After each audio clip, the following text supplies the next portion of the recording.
இப்போது புதிய அறிமுகம் ஆச்சி ஹோட்டல் சாம்பார் 50 கிராம் ரூபாய் 20 மட்டுமே.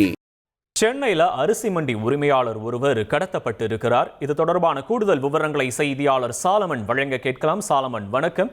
எதற்காக யாரால் கடத்தப்பட்டார் என்ற விவரம் தெரிய வந்ததா? முதற்கட்ட தகவலை பதிவு பண்ணலாம் சாலமன்.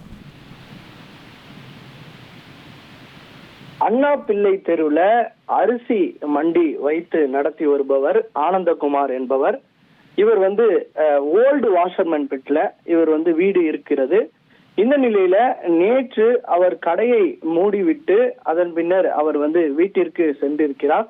அதன் பின்னர் அவர் காணாமல் போன நிலையில இது குறித்து அவரது மனைவி இது தொடர்பாக காவல் நிலையத்துல கொத்தவால் சாவடி காவல் நிலையத்துல ஒரு புகார் ஒன்றை அளித்திருக்கிறார். அந்த புகாரின் பேர்ல அவரது கடைக்கு சென்று அங்குள்ள சிசிடிவி காட்சிகளை ஆய்வு செய்த போது அவர் கடையை மூடிவிட்டு 11:30 மணி அளவுல அவர் அந்த கடையில் இருந்து கிளம்பி இருப்பதாக அவர் தெரிவித்திருக்கிறார். அதன் பின்னர் தான் வீட்டிற்கு தனது கணவர் வரவில்லை என குறிப்பிட்டிருக்கிறார்.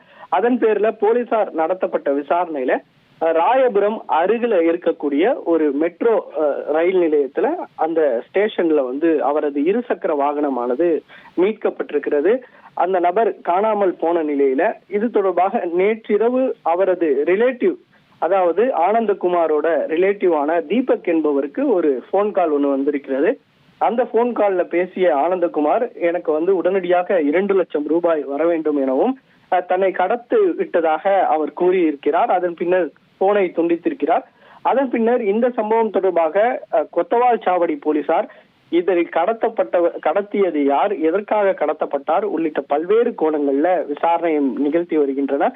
அங்குள்ள சிசிடிவி காட்சிகளை அடிப்படையாக வைத்து விசாரணை நிகழ்த்தி வருகின்றனர். கடன் கொடுக்கன் வாங்கல் பிரச்சனையா அல்லது வேறு ஏதேனும் பிரச்சனையில் ஆனந்தகுமார் கடத்தப்பட்டாரா உள்ளிட்ட கோணங்கள்ல விசாரணை நடத்தப்பட்டு வருகிறது. உங்களுடைய விவரங்களுக்கு நன்றி சாலமன். இப்போது புதிய அறிமுகம் ஆச்சி ஹோட்டல் சாம்பார் 50 கிராம் ரூபாய் 20 மட்டுமே.